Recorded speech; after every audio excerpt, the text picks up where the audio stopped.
ومن قرأ الفاتحة.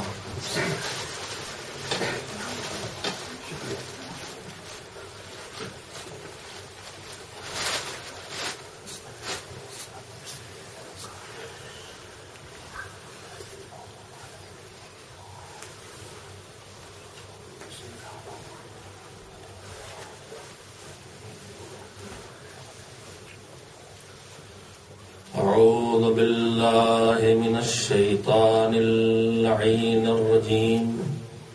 بسم الله الرحمن الرحيم. الحمد لله رب العالمين والعاقبة للمتقين والجنة للمؤمنين والنار للملحدين،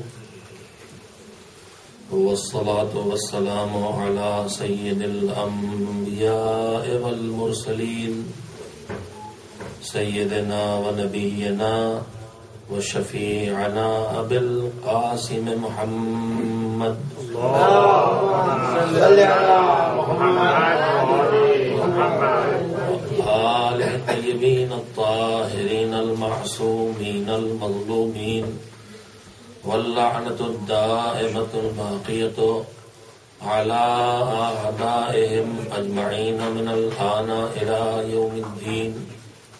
أما بعد، فقد قال الله سبحانه وتعالى في كتابه المبين وهو أصدق الصادقين وقوله الحق. بسم الله الرحمن الرحيم. يا أيها الذين آمنوا لا تقدموا بين يدي الله ورسوله واتقوا الله إن الله سميع عليم. صلوات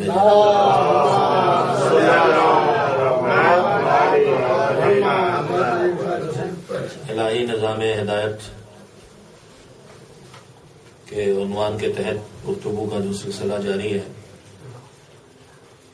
اس میں سورہ حجرات کی پہلی آیت کے اس فرمان الہی کو پیش نظر رکھا گیا ہے جس میں مالک اپنے بندوں سے یہ کہہ رہا ہے کہ اے ایمان والو،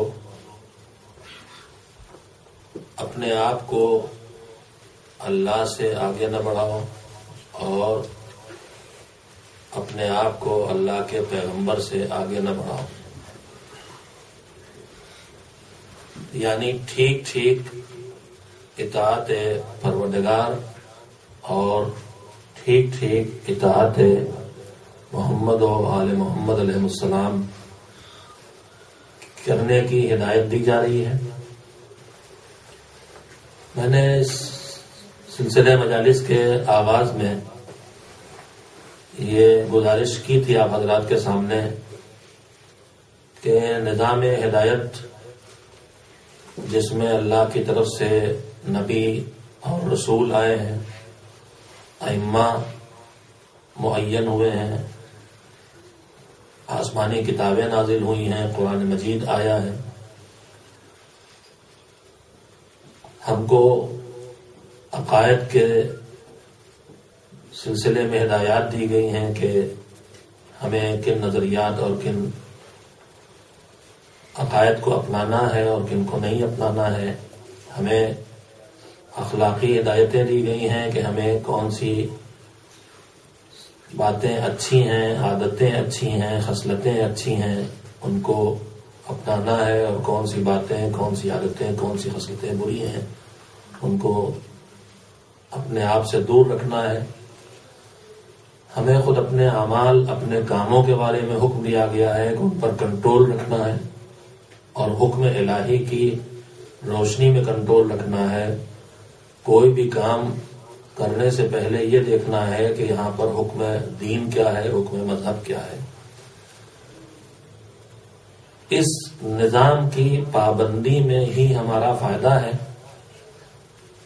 اور اس نظام کی پابندی ہمیں کیوں کرنا چاہیے، اس سلسلے میں نے آپ حضرات کی خدمت میں گزارش رکھی کہ جب ہم اپنی عقل کے ذریعے اپنے خدا تک پہنچے اور ہم نے یہ پایا کہ وہ علم والا ہے، وہ قدرت والا ہے، وہ عدالت والا ہے، وہ رحمت والا ہے، تو پھر خود بخود ہماری عقل نے ہم کو اس سے آگے بڑھا کے نبوت و امامت تک پہنچایا، اور وہاں بھی ہم نے یہ پایا کہ وہ بھی علم و قدرت والے ہیں، وہ بھی رحمت و محبت والے ہیں، وہ بھی عصمت والے ہیں، وہ بھی غلطیوں سے پاک ہیں۔ جب ہماری عقل نے ان سب چیزوں کو سمجھ لیا اچھی طرح سے اصول دین کی منزل میں اور عقائد کی منزل میں، یعنی میں اب اس سب کو سمیٹ کے کہوں کہ جب ہماری عقل نے یہ طے کر لیا کہ حاکم کون ہے، ہم نے طے کر لیا کہ ہمارا حاکم اللہ ہے، دنیا کسی کو مانے، ہمارا حاکم ہمارے پیغمبر حضرت محمد مصطفیٰ صلی اللہ علیہ وسلم، دنیا کسی کو مانے، ہمارے حاکم ائمہ طاہرین علیہ السلام ہیں، دنیا کسی کو مانے، ہمارے حاکم ائمہ طاہرین کی طرف سے جو نظام حکومت قیامت تک کے لیے بنایا گیا ہے اس کی روشنی میں آنے والے علماء، فقہا، مراجع ہیں، ولی فقیہ ہے، دنیا کسی کو مانے۔ جب ہم نے یہ بات اپنی جگہ طے کر لی تب ہماری ایک منزل کے بعد دوسری منزل کی ذمہ داری شروع ہوتی ہے۔ پہلا مرحلہ ہے یہ طے کرنا کہ ہمارا حاکم کون ہے۔ اب اس کے بعد دوسری منزل یہ آتی ہے کہ ہمارے لیے حکم کیا ہے، حاکم کون ہے یہ طے کرنا ہے، پھر اس کے بعد یہ طے کرنا ہے کہ اس حاکم کا حکم کیا ہے۔ حاکم کون ہے یہ طے کرنا ہر مسلمان کی ذمہ داری ہے، یہ طے کرنا ہر مومن اور ہر مومنہ کی ذمہ داری ہے کہ وہ طے کرے کہ اللہ ہے کہ نہیں ہے تو کیسا ہے، نبی ہے کہ نہیں ہے، امام ہے کہ نہیں ہے، یہ پوری سلسلے کو اپنی عقل کے ذریعے طے کرے۔ اس کام کی ذمہ داری ہر مومن اور ہر مومنہ کے ذمہ رکھی گئی ہے۔ اور یہیں جب ہم کمزوری دکھاتے ہیں، یہیں جب ہم بجائے تحقیق کرنے کے، بجائے جستجو کرنے کے، بجائے ریسرچ کرنے کے سنے سنائے کو مانتے ہیں تو پھر آگے مشکلیں کھڑی ہوتی ہیں۔ ہر مومن کی ذمہ داری ہے یہاں پر تحقیق کر کے نتیجے تک پہنچنا۔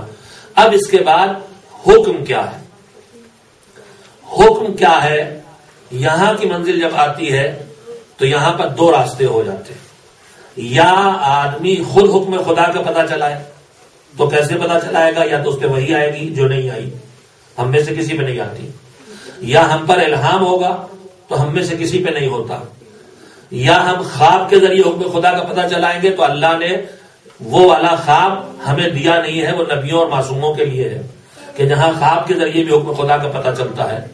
تو اب پھر ذریعہ کیا ہے؟ حکم خدا کے پتہ چلانے کا ذریعہ قرآن کریم اور معصومین علیہ السلام کی سیرت اور ان کے ارشادات اور ان کی احادیث ہیں۔ اور یہ سب کے سب میں گفتگو اس میں کہیں اور مجھے لے جانا ہے، اس کی تمہید کے طور پر جلدی یہ باتیں کر رہا ہوں۔ یہ سب کا سب ہے موجود، کتابوں میں حدیثیں بکھری ہیں ہزاروں اور لاکھوں کی تعداد میں۔ ان حدیثوں میں ہر حدیث کے بارے میں یہ پتہ چلانا ہے کہ یہ اصلی ہے کہ نقلی ہے، یہ واقعی معصوم کا ارشاد ہے بھی کہ نہیں ہے۔ قرآن کی آیت کی طرح کتابوں میں بکھری ہوئی حدیثیں نہیں ہیں کہ ہر کتاب میں لکھی ہوئی ہر حدیث صحیح ہو۔ اسی لیے اہل بیت کے ماننے اور چاہنے والوں میں حدیث کے مجموعوں کے نام جو ہیں وہ آپ کو کہیں اس طرح نہ ملیں گے کہ مثلا صحیح ہے کافی، ہماری کتاب کا نام ہے اصول کافی، ہماری کتاب کا نام ہے تہذیب، ہماری کتاب کا نام ہے من لا يحضره الفقیہ، ہماری کتاب کا نام ہے الاستبصار۔ کہیں لفظ صحیح نہیں لگا ہے، یعنی ہم یہ نہیں مانتے کہ ہماری حدیث کی کتابوں میں جو روایتیں اور حدیثوں کے نام سے جو کچھ لکھا ہے کہ قال الصادق، قال الباقر، قال امیر المومنین، یہ واقعی انہوں نے کہا ہے کہ نہیں ہے، یہ تحقیق کے بعد طے ہوگا۔ 14 صدیوں کا جو فاصلہ ہے، اس میں جو درمیان میں امام سے لے کے اب تک جو افراد آئے ہیں جو راوی کہلاتے ہیں، ان کے بارے میں ایک ایک کے بارے میں تحقیق ہوگی. وہ کون تھے، ان کا عقیدہ کیا تھا، ان کا نظریہ کیا تھا، وہ عادل تھے کہ عادل نہیں تھے، وہ اگر عادل نہیں تھے تو بھروسے کے لائق تھے کہ نہیں، سچ بولتے تھے یا جھوٹ بھی بولتے تھے، حدیثیں سچی بیان کرتے تھے یا گڑھ کے بیان کرتے تھے، پیسے کے لیے حدیث بیان کرتے تھے یا دین کے لیے حدیث بیان کرتے تھے. جو اتنا وقت دے کے اتنی بڑی تحقیق کر لے گا وہ یہ طے کر سکے گا کہ یہ قول امام ہے. اب اس کے بعد دوسری منزل شروع ہوگی کہ قول امام تو ہے، مگر اس میں امام نے جو فرمایا ہے وہ کیا فرمایا ہے، اس کے سمجھنے کا کام شروع ہوگا. جب سمجھنے کا کام شروع ہوگا تو پھر دیکھنا پڑے گا کس سے کہا تھا، کن حالات میں کہا تھا، تقیہ تو نہیں تھا، کیا واقعہ گزرا تھا، کیوں یہ بات فرمائی تھی، اس موضوع سے متعلق دوسری حدیثیں اور کہاں ہیں، ان میں کیا کیا لکھا ہوا ہے، ان میں اور ان میں آپس میں کوئی ٹکراؤ تو نہیں ہے، کوئی تضاد تو نہیں ہے. جب یہ اس طرح کے سینکڑوں مسائل حل ہو جائیں گے تب ایک حدیث یا روایت سے حکم خدا کے نکالنے کا وقت آئے گا. تو قرآن کریم سے لے کے حدیثوں تک سے وقت حکم خدا کا پتہ چلانا ہے. یہ کام بھی ہم میں سے ہر ایک کے ذمے اللہ نے رکھا، مگر چونکہ جانتا ہے کہ اگر ہم نے یہ نہیں کے ذمے رکھا تو یہ اپنی زندگی کے سارے کاموں کے کرنے کے ساتھ ساتھ یہ کام نہ کر سکیں گے. اور سب میں ہر کام کرنے کی صلاحیت بھی نہیں ہوتی. ہر آدمی ڈاکٹر نہیں بن جاتا، ہر آدمی انجینئر نہیں ہو جاتا. ایک فیلڈ میں جاتا ہے فیل ہو جاتا ہے اور دوسری فیلڈ میں جاتا ہے تو بریلینٹ نکلتا ہے. آدمی کمپیوٹر میں آتا ہے تو زبردست کام کرنے والا ہے، اور اس سے کہیے ذرا اردو ادب کے 2 شعر سنا دیے تو ایک سطر نہیں پڑھ سکتا ہے. تو الگ الگ صلاحیتیں ہوتی ہیں. تو سب پر اس کریم پروردگار نے اس بات کا بوجھ نہیں ڈالا. اس نے کہا تم میں سے کچھ لوگ ہونا چاہیے علم والے، جو قرآن حدیث کا اتنا علم حاصل کر لے، جو حکم خدا کا پتہ چلا لے. اب تمہاری ذمہ داری ہوگی ان سے اپنے بارے میں حکم خدا کو پوچھتے رہو. وہ بھی اپنا نظریہ تم کو نہیں دے رہے ہیں، وہ حکم خدا کو تلاش کر کے تم کو پہنچا رہے ہیں. یہ ہوئی دوسری منزل. میں نے اپنے جملے جو آپ سے 2 کہے تھے ان کی تشریح میں اتنا وقت دیا ہے. پہلی منزل مومن کی یہ ہوئی کہ یہ طے کرے کہ حاکم کون ہے. اس کے بعد دوسری منزل یہ ہوئی کہ یہ طے کرے کہ حکم کیا ہے. جب یہ بھی طے ہو جائے کہ حاکم کون، میں بار بار دہراتا ہوں، مجھے اچھا نہیں لگتا مگر بات پہنچانے کے لیے دہراتا ہوں. حاکم عادل، حاکم قادر، حاکم عالم، حاکم رحمتوں والا، حاکم محبتوں والا، حاکم کرم والا اور عصمت والا، طاقت والا، قدرت والا، غلطی کا کوئی امکان نہیں. حکم کیا؟ اس زمین پر جو سب سے زیادہ علم والے لوگ ہیں ان کو ہم نے زحمت دی کہ وہ حکم خدا کا پتہ چلائیں. ان سے غلطی کا کم سے کم چانس اور کم سے کم امکان ہے. جب ہمیں یہ بھی پتا چل گیا کہ حکم کیا ہے تو پھر اب تیسری گنجائش باقی نہیں رہ جاتی کہ حکم کیوں ہے. 3 جملے میں نے کہے ہیں اور میں نے تیسرے جملے کے لیے اصل بات کہی تھی، اور اگر آپ اس سے متفق نہیں ہیں تو چپ بیٹھے رہیے، کوئی بات نہیں ہے.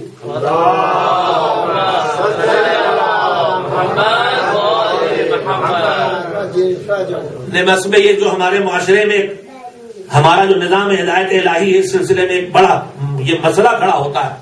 حاکم کون ہے، حکم کیا ہے. اب اس کے بعد اس بحث کا ہو کہ اجازت ہم کو نہیں، حق ہم کو نہیں اور ضرورت بھی ہم کو نہیں کہ حکم کیوں دیا ہے. یہ حکم کیوں ہے. میں یہ بات کیوں کہہ رہا ہوں آپ سے؟ میں یہ بات اس لیے کہہ رہا ہوں کہ ہمارے معاشرے میں پہلے دونوں مرحلوں میں تو ہم اپنی زحمت بالکل نہیں اٹھاتے، سنے سنائے پہ چلتے ہیں، جو سنا سنایا ہے اس کو مان لیتے ہیں. حاکم کون ہے، حکم کیا ہے، کہیں کچھ پڑھ لیا، کہیں کچھ دیکھ لیا، کسی سے کچھ سن لیا، یہی حکم خدا مان لیا. ساری بحث وہاں کرتے ہیں جہاں نہیں ضرورت ہے، اور جتنی اپنی علمی صلاحیت کی ضرورت جہاں لگانے کی ہے وہاں ہم نہیں لگاتے. ساری محنت ہونا چاہیے حاکم کون ہے ایک، اور حکم کیا ہے. اب اس کے بعد حکم کیوں ہے. جس نے یہ حکم دیا ہے اس کے پاس علم ہے، ہمارے پاس نہیں ہے. جس نے یہ حکم دیا ہے وہ جتنی حکمت والا ہے، ایک ذرہ برابر بھی ہمارے پاس وہ حکمت نہیں ہے، علم بھی نہیں ہے، وہ ہم اپنے کل کو نہیں جانتے، وہ ہمارے اس کل ٹمارو والا کل نہیں، آخرت کے کل تک کو جانتا ہے، اسے پتا ہے کہ حکم جو ہم دے رہے ہیں اس کا اثر کہاں کہاں پڑنے والا ہے اور یہ کہاں کہاں اس کی زندگی کو متاثر کرنے والا ہے۔ یہاں پر آ کے جو گزارش میں آپ حضرات کی خدمت میں کرنا چاہتا ہوں، ایک مرتبہ ایک ذرا صلوات بھیجے۔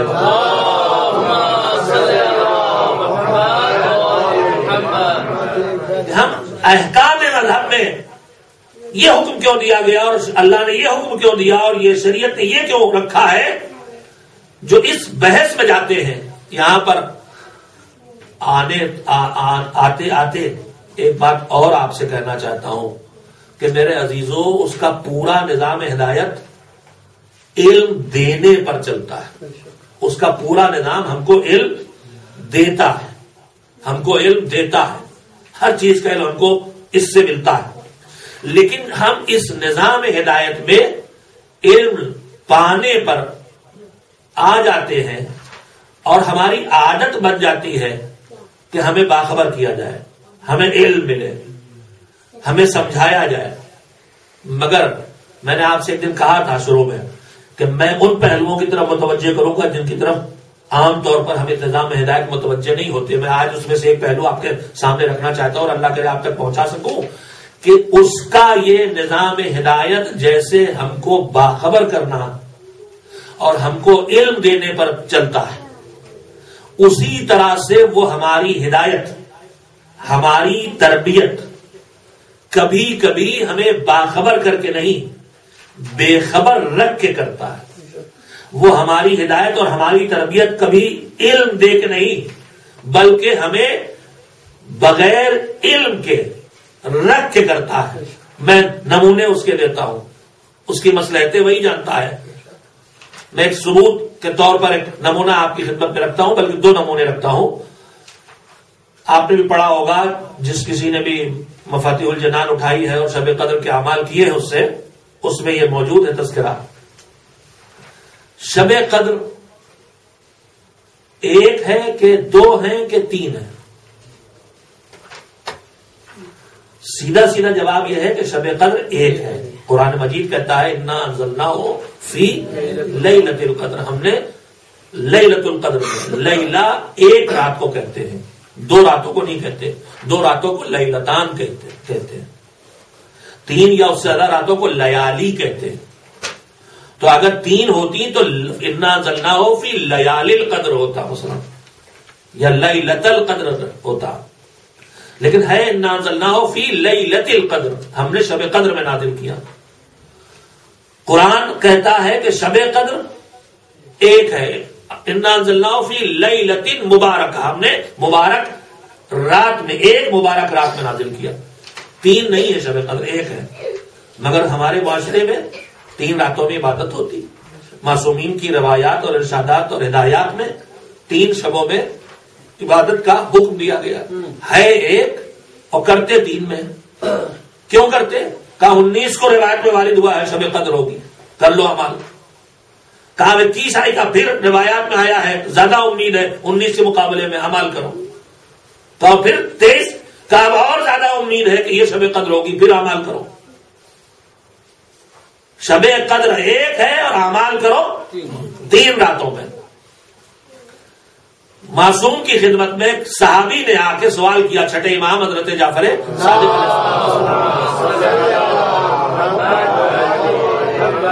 اور کہا کہ مولا شب قدر تو ایک ہی ہے۔ کہاں؟ کہ پھر مولا ہمارا مالک ہمیں کیوں نہیں باخبر کر دیتا کہ کون سی شب قدر ہے، ان 3 راتوں میں کون سی ہے، بتا دے کون والی ہے۔ ظاہر ہے کہ بتا دے کون والی ہے، اطمینان ہو جائے۔ امام نے جملہ سنیے، میں آپ کی خدمت میں کیا بات عرض کر رہا تھا کہ حاکم کون، حکم کیا، یہ 2 چیزیں جاننا ہمارا کام ہے، لیکن پھر حکم کیوں، اس کے پیچھے اگر جائیں گے تو اپنا نقصان کر سکتے ہیں، فائدہ نہیں کر سکتے. میں اس کا نمونہ آپ کی خدمت میں رکھ رہا تھا. اسی میں نے کہا کہ تربیت بے خبر رکھ کے بھی کرتا ہے. امام نے فرمایا یہ بتاؤ یہ جو تم پوچھ رہے ہو کہ اللہ ان تینوں راتوں میں سے معین کر دے کہ کون سی رات شب قدر ہے, تو یہ بتاؤ کہ تمہیں آخر پریشانی کیا ہے, تمہیں پریشانی کیا ہو رہی ہے کہ جو نعمتیں اور جو برکتیں اور جو رحمتیں اور جو مغفرتیں ایک رات میں ملنے والی تھی اس کا امکان 3 راتوں میں اللہ نے پھیلا دیا ہے. تو اگر معلوم ہو جاتا تو وہ چانس ہماری زبان میں وہ گنجائش 1 رات کی رہ جاتی. بے خبری کے ذریعے اللہ نے اسے 3 راتوں میں پھیلا دیا ہے. تو 1 رات کا اجر پانے کے بجائے ہے ایک ہی رات شب قدر, مگر انسان کو 3 راتوں کی رحمت مل جاتی ہے, 3 راتوں کی مغفرت مل جاتی ہے, 3 راتوں کا اجر مل جاتا ہے. تو اگر وہ بے خبر رکھتا ہے تو بے خبر رہنے ہی میں ہماری مصلحت ہوتی ہے. اور وہ ہر جگہ ہر حکم کے پیچھے کیوں وہ حکم دے رہا ہے, یقیناً مصلحتیں ہیں, حکمتیں ہیں. ایک سے زیادہ مذہب کی زبان میں اس کو کہتے ہیں حکمت, یعنی جن اسباب سے اللہ کوئی حکم دیتا ہے کبھی کبھی ان کی حکم دینے کے ساتھ اس کی وجہ بھی بتا دیتا ہے اور کبھی نہیں بتاتا. ہم عادی ہو گئے ہیں جاننے کے, لہذا ہم ہر جگہ کریدتے ہیں. میں آپ سے کہنا چاہتا ہوں کہ نظام ہدایت الہی کا ایک طریقہ یہ بھی ہے کہ کہیں کہیں وہ بے خبر رکھ کے ہماری تربیت کرتا ہے, باخبر نہیں بنانا چاہتا ہم کو. ہماری مصلحتیں اور ہمارے نہ جانے کتنے اس میں بھلائیاں چھپی ہوئی ہوتی ہیں یا کتنی برائیوں سے ہم محفوظ ہو جاتے ہیں اس کے سبب. میں ایک نمونہ اور آپ کی خدمت میں عرض کروں, وہ بھی جہاں تک مجھے یاد آتا ہے ہمارے چھٹے امام حضرت جعفر صادق علیہ السلام,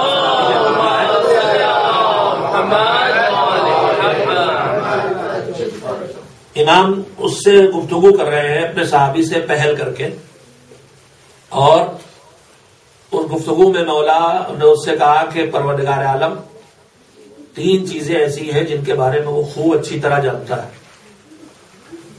ظاہر ہے کہ پروردگار تو ہر چیز کے بارے میں جانتا ہے, لیکن امام کو کچھ خاص بات کا تذکرہ کرنا ہے. امام نے کہا کہ 3 چیزیں ایسی ہیں جن کے بارے میں امام پروردگار خوب واقف ہے, اچھی طرح واقف ہے, اور اپنے بندوں کو بھی واقف کر سکتا ہے لیکن واقف نہیں کرتا, بے خبر رکھتا ہے. دیکھیے اللہ ہم کو کن کن چیزوں سے مصلحتیں ہیں اس کی, ہم میں سے ہر ایک کو پتا ہے کہ ہمارے موت کا دن, جگہ, وقت سب معین ہے, لیکن ہمیں باخبر نہیں کرتا. میرے مربی اور بزرگ تھے مولانا سید غلام عسکری اللہ مقامہ, ان کا جملہ یہاں پہ میں دہراتا ہوں کہ خالی اگر موت سے باخبر کر دے, ہم سب کو ٹائم ٹیبل معلوم ہو جائے کس کو کب موت آنا ہے, ہم کو سب کو پتا چل جائے, تو کسی کو 10 سال بعد آنا ہے, کسی کو 5 سال بعد آنا ہے, تو کسی کو ابھی آئی جاتی ہے. تو انہوں نے کہا کہ کچھ تو خالی موت کا ٹائم معلوم ہونے ہی سے بن جاتے. اس کے بعد 2 جملے ان کے بڑے قابل قدر ہے, کہا کہ ہم انسانوں میں 2 طرح کے لوگ ہوتے ہیں, کچھ کمزور دل والے اور بزدل, اور کچھ مضبوط جگر والے تگڑے. کہا یہ جو کمزور والے یہ تو بیچارے بس سنتے ہی مر جاتے, اور کچھ جو مضبوط دل والے تھے وہ ارے ابھی تو 20 سال پڑے ہیں, اور لے کے جو اپنی طاقت کو نکلتے تو پورے معاشرے کا جینا دوبر کر دیتے. تو کتنی مصلحتیں ہیں, کہاں اس نے بے خبری کے ذریعے کن کن برائیوں کو کنٹرول کیا ہے نہیں پتا ہمیں. باخبر بناتا ہے ہم کو, مذہب اکثر باخبر بنا کے تربیت کرتا, لیکن کہیں کہیں بے خبری کے ذریعے تربیت کرتا ہے. روزی میں بے خبر رکھتا ہے, روزی کے بارے میں بے خبر رکھتا ہے, کس زمین پر کس کے ہاتھوں سے نماز عشاء کے بعد والی دعا پڑھتے ہیں نا, اللہم انہ لیس لی علم بموضع رزقی وانما اطلب بخطرات تخطر علی قلبی فاجول فی طلبہ البلدان وانا فی مانا طالب کالحیران لا ادری افی سال ہوا ام فی جبل. بس اپنے اندازوں پہ دوڑ رہا ہوں شہروں روزی پانے کے چکر میں, مجھے نہیں پتا کہ آسمان میں ہے کہ زمین میں ہے, میدان میں ہے کہ پہاڑوں پہ ہے, میری روزی کہاں مجھے نہیں پتا, کس کے ہاتھوں میں ہے, کس کے ذریعے سے ہے, آسانی میں ہے, سختی میں ہے, مجھے کچھ پتا نہیں. تو جانتا ہے, تو میرے مشکل کو آسان کر دے. تو میرے عزیزوں اس نے روزی کی خبر کیوں نہیں رکھی؟ یہ جو پوری دنیا کی ایکٹیویٹی ہے، یہ جو پوری دنیا کی سرگرمی ہے، اگر سوچئے یہاں ہم سب جتنے بیٹھے ہمیں پتا چلتا کہ ابھی 3 دن تک کوئی روزی ملنے والی نہیں، پہلی روزی 5 دن بعد، یہاں نہیں وہاں، تو یہ ہماری ساری سرگرمی اور ایکٹیویٹی زیرو ہو جاتی اور یہ دنیا ایک مردوں کی دنیا بن کے رہ جاتی. خالی اس بے خبری نے اس دنیا کو زندہ انسانوں کی دنیا بنا رکھا ہے. خیر میں روایت سنا رہا تھا، وہ کام کی روایت ہے. امام نے فرمایا کہ 3 چیزیں ہیں جن سے اللہ باخبر ہے، تمہیں باخبر نہیں کرتا. کون 3 چیزیں؟ کہا تم جو زندگی میں دن بھر رات بھر جو کام کرتے ہو، اچھے برے جیسے جیسے، ان میں جو اچھے کام ہیں، اچھائیاں نیکیاں، ان اچھائیوں اور نیکیوں میں ایک اچھائی ایک نیکی ایسی بھی ہوتی ہے کہ جس پر اللہ تم سے اس طرح راضی ہو جائے کہ پھر کبھی اپنی رضا تم سے واپس نہیں لے اور کبھی تم سے ناراض نہیں ہو. انہی کاموں میں ہے، انہی کاموں میں ہے کوئی کہ جس پر اللہ اس طرح راضی ہو جائے. مگر وہ یہ نہیں بتاتا کہ وہ نیکی کون والی ہے تمہاری. وہ نماز ہے، وہ تمہارا روزہ ہے، وہ خیرات ہے، وہ جو تم نے زمین پہ پتھر پڑا تھا کنارے ڈال دیا ہے وہ ہے، وہ جو تم نے غریب کے گھر عید کے دن جو 10 پاؤنڈ بھجوا دیے تھے وہ ہے. تمہیں نہیں پتا، اسے پتا ہے کہ اس میں سے وہ کون سی نیکی اس پر وہ اس طرح راضی ہو جائے گا کہ اس پر کبھی ناراض نہیں ہوگا. کہا اسی طرح سے تمہارے گناہ ہیں، تمہاری برائیاں ہیں، ان پر بھی، ان میں وہ گناہ چھپا ہے کہ جس گناہ پر اللہ ایسے ناراض ہوگا کہ پھر کبھی راضی نہیں ہوگا. کہا اسی طرح سے اس زمین پر جن کے درمیان تم زندگی بسر کر رہے ہو، تم نہیں جانتے کون کیا ہے، لیکن ان میں وہ بھی بندے ہیں اللہ کے جن سے اللہ محبت کرتا ہے، جن کو اللہ پسند کرتا ہے، جن سے اللہ راضی اور خوشنود ہے. روایت کے الفاظ ہیں جو اللہ کا ولی ہے، دوست ہے، محبوب ہے، مگر تمہیں نہیں بتاتا اللہ کہ ان میں وہ کون سا ہے. بہت سے اچھے لوگ ہیں، یہ والے مولانا صاحب ہیں، کہ وہ والے بزرگوار جو بہت عبادت گزار ہیں، کہ وہ والے جوان جو اپنی ذاتی کاموں کو چھوڑ کے مذہبی کاموں میں لگے رہتے ہیں. اچھے اچھے لوگ تو بہت دکھائی دیں گے. اب کون ہے اور ہم جن کو اچھا سمجھ رہے ہیں انہی میں کا ہے، یا اللہ کی نگاہوں میں کوئی ایسا ہے جو ہماری نگاہوں سے چھپا ہے؟ ہمیں نہیں پتا. ہم نہیں سوچ سکتے کسی کے بارے میں کہ یہ اللہ کا ولی ہے. کہا یہ بھی جانتا اللہ مگر تمہیں نہیں بتاتا. تو سننا والا جو امام کا صحابی تھا اس نے کہا مولا اگر بتا دیتا تو اچھا تھا، باخبر کر دیتا کہ ہماری نیکیوں میں نیکی کون سی ہے جس پر ہمیشہ کے لیے خوش ہو جائے گا، پھر ناراض نہیں ہوگا. ہمارے گناہوں میں وہ گناہ کون سا ہے جس پر ہو سکتا ہے یہ سلواتی ہو والی نیکی.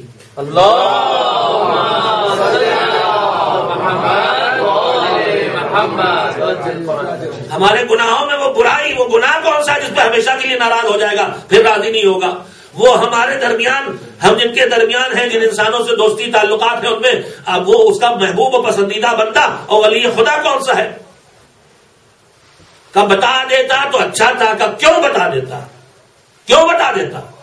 کہا اس لیے بتا دیتا کہ نیکیاں اتنی زیادہ ہیں کہ ہم کرتے جائیں مگر پھر بھی نیکیاں چھوٹتی ہیں. تو اگر ہمیں یہ پتا چل جاتا کہ وہ والی نیکی کون سی ہے جس پر اللہ راضی ہو جائے گا تو سب چھوٹ جاتی نیکی، وہ نہ چھوٹتی. اب دیکھیے چالاک مومن، وہی چالاکی جو ہم میں آپ پہ بھی پائی جاتی ہے کہ کون والا ثواب کا کام کر لیا جائے کہ جنت پکی ہو جائے، ڈھونڈتے پھرتے ہیں. اور سب گناہ کہاں کہاں بچائیں اپنے آپ کو. ہمارے ایک دوست تھے شوگر کے مریض ہیں، تھے نہیں الحمدللہ اللہ زندہ رکھے. جتنا شوگر کے مریض تھے اتنی مٹھائی کے شوقین تھے، ہر کھانا کھاتے تھے، ہر چیز. تو ان کو جب کہا کہ ارے بھائی آپ جان کے پیچھے کیوں پڑے ہو، کہ لے ایک بات بتاؤ، ایک آدمی اکیلا کتنی چیزوں سے پرہیز کرے؟ میں 2-4 لشکر ہو تو پرہیز کیا جائے، آخر ایک اکیلا آدمی کتنی چیزوں سے پرہیز کرے؟ تو وہی ہمارا آپ کا سب حال ہے کہ ایک اکیلے تو ہے، کتنے گناہوں سے پرہیز کرے آخر والا. لیکن جو شوگر کے مریض کا حال ہے کہ اگر وہ کتنی چیزوں سے پرہیز نہیں کرے گا تو اس کی صحت بگڑے گی اور موت تک آ سکتی ہے. ویسے ہی مومن کا حال ہے کہ ہمیں گناہوں سے پرہیز تو کرنا ہے. جتنا زیادہ پرہیز کر لے جائیں گے اتنا صحت مند تقویٰ ہمارا رہے گا, اتنا کردار مضبوط رہے گا. جتنی بدپرہیزی بڑھتی چلی جائے گی ایمانی روح کو خطرہ بڑھتا چلا جائے گا. کہا کہ مولا کم سے کم وہ گناہ نہ کرتے جس کے پر اللہ ایسا ناراض ہوگا کہ راضی نہیں ہوگا, اور کوئی گناہ کرتے تو کرتے اس لیے جان لیتے. کہا مولا اتنے لوگوں کے ساتھ اٹھنا بیٹھنا ہر وقت کا, ہر طرح کے تعلقات, کسی سے دوستی کسی سے دشمنی, کسی سے کینہ کسی سے محبت, کسی کا احترام کسی سے بے تکلفی, اب ان میں کون ولی خدا ہمیں پتا نہیں. تو دو سال میں ایک آدھ جھگڑا تو کسی سے ہو ہی جاتا ہے ہمارا. تو کم سے کم اگر پتا چل جاتا کہ بھائی ولی اللہ یہ صاحب ہیں, اللہ کے ولی یہ ہے, تو اور سب کا حق ادا ہوتا نہ ہوتا مومن کا, اس بندے مومن کا کم سے کم خیال رکھتے کہ اس کی توہین نہ ہو, اس کے ساتھ کوئی بدسلوکی نہ ہو, اس کے ساتھ کوئی برائی نہ ہو. دیکھیے اس کے تربیت کے نظام کو دیکھیے. مولا نے کہا اسی لیے تو باخبر نہیں کرتا. یہ تم باخبر ہونا چاہتے ہو, جس وجہ سے تم باخبر ہونا چاہتے ہو اسی وجہ سے اللہ باخبر نہیں کرتا. یہ بھی جانتا ہے کہ حاکم کون ہے مگر یہ نہیں مانتا کہ حکم کیا ہے. چلیے ہو گیا, ایک صلوات بھیجے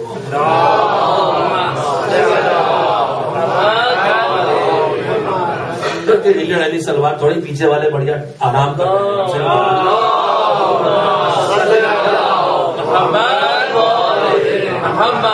آدھا عشرہ تو آپ کاٹ ہی لے گئے اور آدھے کے بعد بچتے ہی کیا ہے. ایک سلوات ذرا پرزور بھیجے.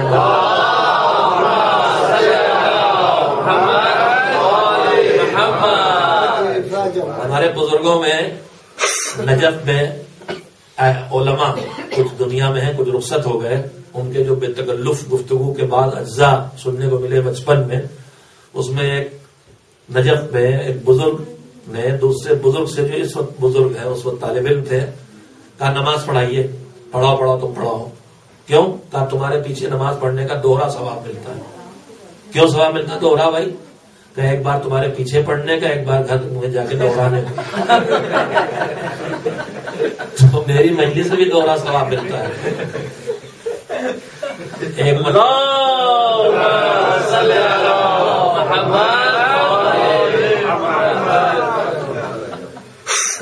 اسی لیے تو نہیں بتاتا ہوں, جس وجہ سے تم جاننا چاہتے ہو اسی لیے نہیں بتاتا. بڑی قیمتی روایت ہے عزیزو. کہا مولا کیوں؟ کہا سنو, اگر تمہیں یہ بتا دے کہ یہ والی نیکی جس پر اللہ ہمیشہ کے لیے راضی ہو جائے گا تو وہی نیکی کر کے بیٹھ رہو گے چین سے کہ اللہ تو راضی ہو گیا, اب کیا پڑھیے, ہوگا یا نہیں ہوگا یہ. لیکن اب چونکہ پتا نہیں, لہذا جب کوئی اچھا کام سامنے آیا لاؤ کر لے, شاید اللہ اس سے راضی ہو جائے. کر کے بیٹھے ہی تھے, پھر دوسرا کام سامنے آیا, لاؤ یہ بھی کر لے, شاید اللہ اس سے راضی ہو جائے. پھر تیسرا سامنے آ گیا. یعنی ہر اچھے کام کی طرف بڑھنے کا جذبہ اس بے خبری سے پیدا ہو جائے. اگر برائی کا پتہ چل جاتا اسے چھوڑ بیٹھتے, لیکن اب جب پتہ نہیں تو کوئی گناہ, ہٹو اس سے کہیں اللہ ناراض نہ ہو جائے, ہٹو اس سے کہیں اللہ ہمیشہ کے لیے ناراض نہ ہو جائے, بھاگو اس سے, ہٹو اس سے کہیں اللہ ہمیشہ کے لیے ناراض نہ ہو جائے. اگر پتہ چل جاتا کون ولی خدا ہے تو خالی اس کا احترام کرتے. اب جو پتہ نہیں تو مجلس میں جتنے مل رہے یہی چھپا ہوا رستم نہ ہو. اس کا احترام کرو, اس کا احترام کرو, اس کا احترام کرو. اب سب ایک دوسرے کا احترام کر رہے ہیں. میرے عزیزوں, اگر خالی اس ایک ہدایت مذہب پہ عمل کیا جائے تو وہ معاشرہ اور وہ سوسائٹی وجود میں آئے گی جو نیکیوں میں آگے بڑھنے والی ہوگی, برائیوں میں پیچھے ہٹنے والی ہوگی, سب ایک دوسرے کا احترام کرنے والے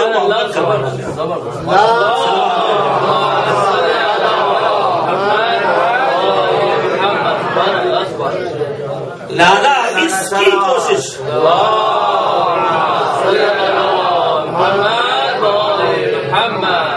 کوشش کرنے کے بجائے کہ اللہ نے حکم کیوں دیا ہے, ٹھیک حکم خدا جو ہمیں مل جائے, لیکن وہیں میں بار بار زور لگا رہا ہوں, حکم ہے کہ نہیں, کئی رسم و رواج تو نہیں ہمارے علاقے کے. اس وقت جو سب سے بڑی آفت ہے, جو میں نے 2 دن پہلے امام خمینی رحمت اللہ علیہ کا ایک جملہ دہرایا تھا آپ کے سامنے کہ پانی ہماری حفاظت کے لیے ہے, لیکن پانی کب حفاظت کرے گا ہماری؟ جب ہم پانی کی حفاظت کریں گے.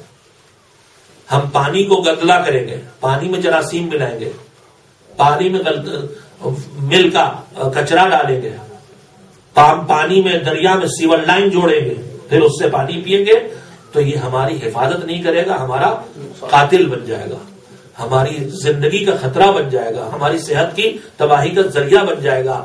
اگر پانی کے لیے ہم چاہتے ہیں کہ جو اللہ نے حفاظت کے لیے پیدا کیا ہے تو ہماری حفاظت کرے، تو ہمیں پانی کی حفاظت کرنا چاہیے۔ میرے عزیزوں، 14 صدیوں میں مسلسل مذہب میں باہر سے ملاوٹ کی کوشش ہوتی رہی ہے۔ کبھی عقیدے کو ملایا گیا، کبھی اعمال ملائے گئے، کبھی اضافے کیے گئے، کبھی بڑھایا گیا، کبھی گھٹایا گیا، اور یہ چلا آ رہا ہے۔ ہوش مند مومن کا کام یہ ہے کہ اللہ نے اسے جو عقل دی ہے، اللہ نے جو اسے شعور دیا ہے، اللہ نے جو اسے سمجھ دی ہے، اس شعور اور اس سمجھ کا استعمال کرتے ہوئے وہ دین کے بارے میں سمجھداری کا کم سے کم اتنا ثبوت دے جتنا مارکیٹنگ میں عقل مندی کا ثبوت دیتا ہے۔ آپ سبزی کے سیکشن میں اور پھل کے سیکشن میں جاتے ہیں تو وہاں پر جا کے آپ آنکھ بند کر کے نہیں اٹھا لیتے۔ ایک معروف خطیب تھے بر صغیر کے، تقسیم ہند و پاکستان سے پہلے انڈیا میں پڑھتے تھے، پھر کراچی، خطیب اعظم مولانا سید محمد دہلوی مرحوم، ان کی کتاب ہے نور العصر، پڑھنے کے لائق، حضرت ولی عصر اجل اللہ تعالی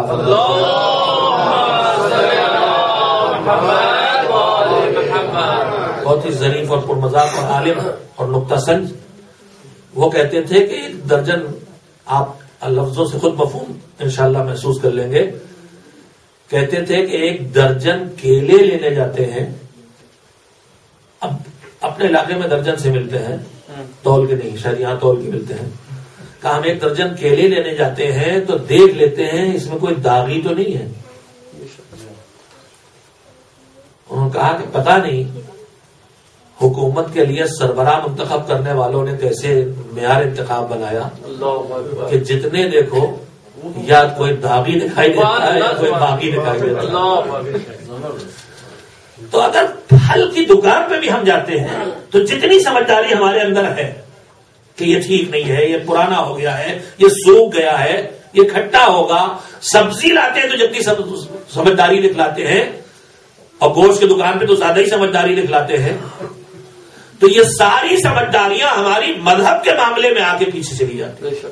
میں سب کو نہیں کہہ رہا ہوں، لیکن کم سے کم ایک انسانی شعور اور عقل جتنا اللہ نے ہمیں دیا ہے اس کا استعمال مذہب کے معاملات میں کرنا چاہیے، خلق مرد نہیں کرنا چاہیے۔ اب یہاں بھی مسائل کر نہیں ہوتے، لیکن ہمارے یہاں جو خوب ہوتا ہے کہ اس دال میں وہ دال رنگ کے ملا دی گئی، پتہ بھی نہیں چلتا، تو ملاوٹ کو پکڑنا ہم لوگوں کا کام ہوتا ہے۔ تو میں یہی عرض کرنا چاہتا ہوں کہ کم سے کم اتنی سمجھداری جو روزمرہ کی خریداری میں ہم کر رہے ہیں، ملاوٹ پکڑ رہے ہیں، مذہب کے معاملے میں ہونا چاہیے۔ حکم خدا کیا ہے اس کے بارے میں پوری تحقیق کر کے اور یقین حاصل کرنے کی ضرورت ہے۔ سنے سنائے مذہب پر یا دیکھتے ہوئے دیکھے ہوئے مذہب پر میں نہ جانے کتنے نمونے ہیں، میں صراحت سے گفتگو نہیں کرنا چاہتا، لیکن میں آپ سے پوچھنا چاہتا ہوں کہ معصومین، یا ان سے میں ایک نمونہ خالی آپ کے سامنے رکھ رہا ہوں جو زیادہ سخت نہیں ہو آپ کے لیے، معصومین اور اپنی بہنوں سے خاص کر کے، یا ان سے متعلق شخصیات جو معصومین سے وابستگی کے باعث ان کو بھی اللہ نے ان منزلتوں سے نوازا ہے کہ وہ ہماری طرف سے وسیلہ بن سکتے ہیں یا شفاعت کر سکتے ہیں۔ مثلا جناب سلمان فارسی مثال کے طور پر جناب رشید، حجر بن عدی، شہداء، کتنی جگہوں پہ آپ جائیں گے ان مدارات پر جہاں جانے والے مومنین یہ سمجھتے ہیں کہ یہ ہماری مشکل دور کر سکتے ہیں، یہ سمجھ رہے ہیں کہ ہماری مشکل دور کر سکتے ہیں، تو جا کے دعا کرو، جا کے فریاد کرو، جا کے لپٹ کے رو ذریعے سے کہ آپ اگر ظاہری دنیا میں موجود ہوتے، شہید نہ ہوئے ہوتے، تو آپ کے دروازے پہ ہم آتے تو کیا خالی ہاتھ واپس جاتے؟ جب آپ اپنے دروازے سے دشمن کو خالی ہاتھ نہیں واپس بھیجتے تھے تو مجھے کیسے بھیج دیں گے؟ رو کے مانگو، کیسے نہیں ملے گا؟ لیکن میں پوچھتا ہوں زریحوں میں اور روزوں میں اور دروازوں میں اور چوکھٹوں میں اور نہ جانے کہاں کہاں یہ چٹیں کیوں باندھی جاتی ہیں؟ یہ تالے کیوں لگائے جاتے ہیں؟ یہ کہاں سے آ گیا ہے؟ کس مذہب نے سکھایا؟ آپ وہاں مشکل کشائی کے لیے گئے ہیں، تالا لگانے کے لیے نہیں گئے ہیں. آپ یہ دعا کرنے گئے ہیں کہ آپ کی زندگی میں جو تالے لگ گئے ہیں ان کو وہ کھول دیں. یہ بے ادبی ہے، یہ خلاف ادب ہے. دیکھے ہوں گے آپ نے مناظر، پاکستان میں بھی دیکھے ہوں گے، اور جگہوں پہ زیارت کے لیے جائیے گا، دیکھیے گا اس کا مذہب سے کیا تعلق ہے. ہو سکتا ہے اسی ایک جملے پر کل سے میرے خلاف کوئی گفتگو شروع ہو جائے، وہابیت کا تمغہ دے دیا جائے، لیکن میرے عزیزوں ان جھوٹے الزامات کے خوف سے سچائی کو کب تک کٹلا جا سکتا ہے؟ میں پوچھتا ہوں وہاں جا کے جب توسل کا اتنا بڑا دروازہ کھلا ہوا ہے اور اس دروازے سے کوئی خالی ہاتھ واپس نہیں گیا، وہ کل بھی زندہ تھے، وہ آج بھی زندہ ہے، تو ان چیٹوں کے باندھنے سے کیا ہوگا؟ میں پوچھتا ہوں میرے دروازے پر آ کے کوئی یہی کام شروع کر دے، آپ کے دروازے پہ شروع کر دے، آپ کو کیسا لگے گا؟ آپ راضی ہوں گے اس کے اوپر؟ آپ نے کبھی اپنے مولا سے، آپ سے مراد آپ نہیں ہے جو یہاں بیٹھے ہیں، ماشاءاللہ سمجھدار تعلیم یافتہ، مجھے ان سے امید نہیں، لیکن میں پوچھتا ہوں کیا روزوں پر جو چٹے باندھ رہی امام سے پوچھا کبھی کہ آپ اس پر راضی ہیں؟ ہمارے دروازے پہ اگر کوئی شریر بچہ کسی کلر سے چاک بنا دے تو ہمیں اچھا لگتا ہے؟ نہیں اچھا لگتا.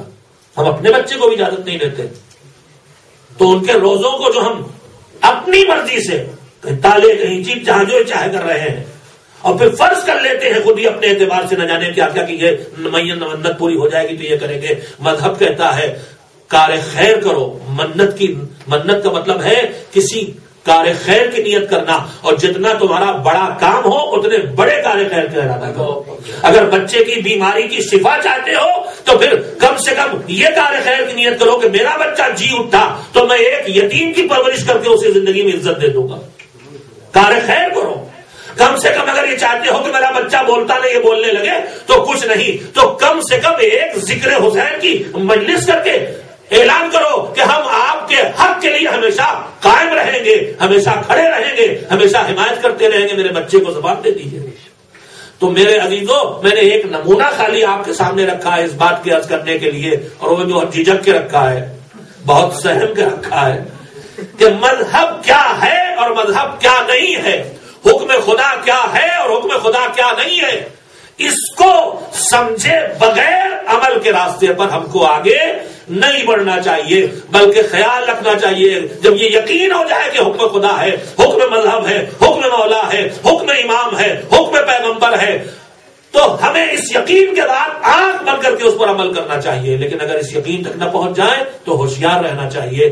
ایسا نہ ہو کہ ہم دھیرے دھیرے وہ سب کرتے رہیں جو مذہب نہیں ہے، مذہب سمجھ کے کرتے رہیں، اور وہی ہم سے چھوٹتا چلا جائے جو اللہ کی طرف سے ہماری ہدایت کے لیے نظام بن کے آیا تھا. میرا عزیزوں کربلا کے میدان میں جنگ تھی تو کس چیز کی تھی؟ ایک طرف خرافات والے تھے، ایک طرف حکم خدا کی مخالفت والے تھے، گانے باجے والے تھے، رقص و سرود والے تھے، بدکاری والے تھے، شراب پینے والے تھے، اور دوسری طرف حکم خدا کی پابندی والے تھے، تکبیروں والے تھے، تحلیل والے تھے، مناجات والے تھے، تلاوت قرآن والے تھے، اللہ کی عبادت والے تھے. دونوں نے اپنی طاقت کا استعمال کیا. وقتی طور پر دنیا سمجھی یزید کامیاب ہو گیا، مگر سچائی سامنے آئی کہ یزید ہمیشہ کے لیے فنا ہو گیا. سید سجاد اپنی بہنوں اور اپنی پھوپھیوں کا قافلہ لے کے کربلا کے میدان سے 11 محرم کو چلے تھے. 12 کو کوفے کے بازاروں سے اس قافلے کو گزارا گیا تھا اور تماشائیوں کا مجمع لگایا گیا تھا. میں نے کسی دن آپ کے سامنے مسائل پڑھے ہیں کہ تماشائیوں کی شدت اور کثرت کے بعد قافلہ دیر تک رکتا تھا، پھر تھوڑا سے چلتا تھا، اور ساری نگاہیں بیویوں کی طرف اٹھ رہی ہیں. زینب بے چین ہو کے آواز دے رہی تھی، بے غیرتو تمہاری غیرت کو کیا ہو گیا ہے؟ تم میں کوئی ایک ایسا نہیں ہے جو لا کے ہمیں چادر دے دے. کوئی سننے والا نہیں تھا زینب کی آواز کو. مگر زینب کا بھائی، زینب کا ماجایا اس صدا کو نوک نیزہ کی بلندی سے سن رہا تھا۔ نوک نیزہ کی بلندی سے حسین نے ایک مرتبہ تلاوت قرآن شروع کر دی۔ حسین تلاوت کر کے کہہ رہے تھے، میری بہنا، میری بہنا، تم نے دیکھا ہے میرا لاشا کربلا کے میدان میں بے گور و کفن پڑا ہے، تم تو خود نوحہ پڑھ رہی تھی۔ نانا رسول اللہ، ارے آپ ملائکہ سماوات درود و سلام بھیجے اور آپ کے نواسے کی لاش خون و خاک میں لتڑی ہوئی کربلا کی تپتی ریت پر پڑی ہے۔ بہن، میرے بدن سے میرا بوسیدہ لباس تک چھین لیا گیا، بہن چادر کہاں سے لاؤں؟ مگر میں تلاوت قرآن کر کے ساری نگاہوں کو اپنی طرف پھیرے لیتا ہوں تاکہ تمہارے پردے کا اہتمام ہو جائے۔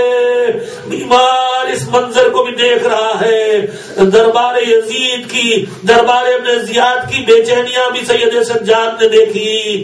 اب قافلہ، لٹا ہوا قافلہ شام تک پہنچ گیا ہے۔ کون سا شام؟ کون سا شام؟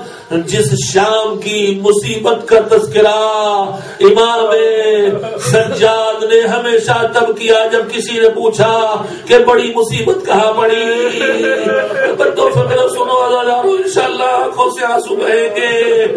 قافلہ آگے آگے چل رہا ہے کہ ایک مرتبہ سید سجاد کے پاس ایک شخص آیا اور اس نے آ کے آواز دی، یہ بتاؤ علی ابن الحسین، کربلا میں جو جنگ ہوئی تمہارے باپ اور یزید کے درمیان، اس میں جیتا کون ہے اور ہارا کون ہے؟ دل کے دکھانے والی باتیں ہیں۔ جس کے خیمے جلے ہوں، جس کے گھر کی ساری لاشیں کربلا کے میدان میں تپتی ریت پہ رہ گئی ہوں، جس کی بہنوں اور پھوپھیوں کو قیدی بنا کے لایا گیا ہو، اس سے یہ سوال کیا جائے کہ جیتا کون اور ہارا کون؟ مگر یہ امام وقت سے سوال ہے۔ ایک مرتبہ سید سجاد نے کہا، اگر یہ طے کرنا چاہتا ہے کہ جیتا کون اور ہارا کون تو یہاں نہ طے کر، شام میں نہ دیکھ، کربلا کے میدان میں نہ دیکھ، کربلا کے مقتل میں نہ دیکھ، بلکہ دیکھنا ہے تو چل کے دیکھ، مسجدوں میں چل کے دیکھ، مسجدوں میں چل کے دیکھ۔ اگر مسجدوں سے اذان کی آواز آ رہی ہے تو سمجھ لے کہ میرا بابا حسین جیت گیا، اور اگر مسجدوں سے آواز اذان آنا بند ہو گئی تو سمجھ لے کہ یزید جیت گیا۔ پوچھنے والا شرمندہ ہو کے سر جھکا کے چلا گیا۔ لٹے قافلے کو سید سجاد شام کے دربار تک لے آئے۔ کن مصیبتوں سے گزرے ایک فقرہ خالی گواہی دیتا ہے۔ جب مدینے قافلہ پہنچ گیا، مصیبتوں کی ساری داستان ان کے سینے میں دفن ہے۔ کربلا میں ایک ایک لاش کو اٹھتے دیکھا ہے، کربلا میں اکبر کے کلیجے کی بچی کے زخم کو دیکھا ہے، کربلا میں قاسم کے جسم کے ٹکڑوں کو دیکھا ہے، کربلا میں حسین کے جسم کو پامال ہوتے دیکھا ہے۔ مگر جب پوچھنے والے نے سوال کیا، اے علی ابن الحسین، سب سے بڑی مصیبت تم پر کہاں پڑی؟ تو کربلا کا نام نہیں لیا۔ بیمار نے ایک مرتبہ کہا، پوچھتا ہے سن، ارے سب سے بڑی مصیبت ہم پر شام میں پڑی۔ شام شام شام شام کا بازار، ارے ہمیں غلاموں کی طرح اور ہماری پھوپھیوں اور بہنوں کو کنیزوں کی طرح گلی گلی کوچے کوچے پھرایا جا رہا تھا۔ چاروں طرف تماشائیوں کا مجمع تھا۔ غیرت دار بیٹا حسین کا، ہاتھوں میں ہتکڑیاں، پیروں میں بیڑیاں، صبر کا لنگر، وسيعلم الذين ظلموا أيام منقلبين ينقلبون، ألا لعنة الله على القوم الظالمين۔ ہمارے رہا محمد و آل محمد علیہ السلام کا واسطہ ہماری اس عزاداری کو قبول فرما۔ مالک ہمارے تمام ہمارے خیر کو قبول فرما، باپ کے معصومین ہمارے گناہوں کو معاف فرما۔ بیمار کربلا کا واسطہ ہماری روحانی اور جسمانی بیماریوں سے شفا عطا فرما۔ شہداء کربلا کا واسطہ جو دنیا سے چلے گئے ہیں ان کی مغفرت فرما۔ مالک دنیا بھر میں پھیلے ہوئے مومنین مومنات کی حفاظت فرما۔ مالک مومنین مومنات کی جان لینے کے در پہ ظالموں کو نیست و نابود کر دے، ان کی سازشوں کو ناکام بنا دے، ان مملکتوں کو تباہ کر دے جو ان کی سرپرستی کریں۔ پروردگارا ہم سب کو حج و زیارت کی توفیق عنایت فرما مالک جن پر حج واجب ہو چکا ہے ان کو اسی سال سفر حج کی توفیق عنایت فرما بار الہ ہماری اگلی نسلوں کو اس طرح سے تربیت کرنے کی توفیق دے کہ وہ بھی صاحب ایمان زندگی بسر کرے بار الہ ہمارے دین و ایمان کی حفاظت فرما وقت موت محمد وآل محمد علیہ السلام کی محبت پر اور ایمان پر موت کی توفیق عنایت فرما مولا زمانے کا حاکم ہے ان کو اس میں ظہور عنایت فرما ہم سب کو ان کے ناصروں میں شامل ہونے کے لائق بنا دے ماتم حسین یا حسین یا حسین یا حسین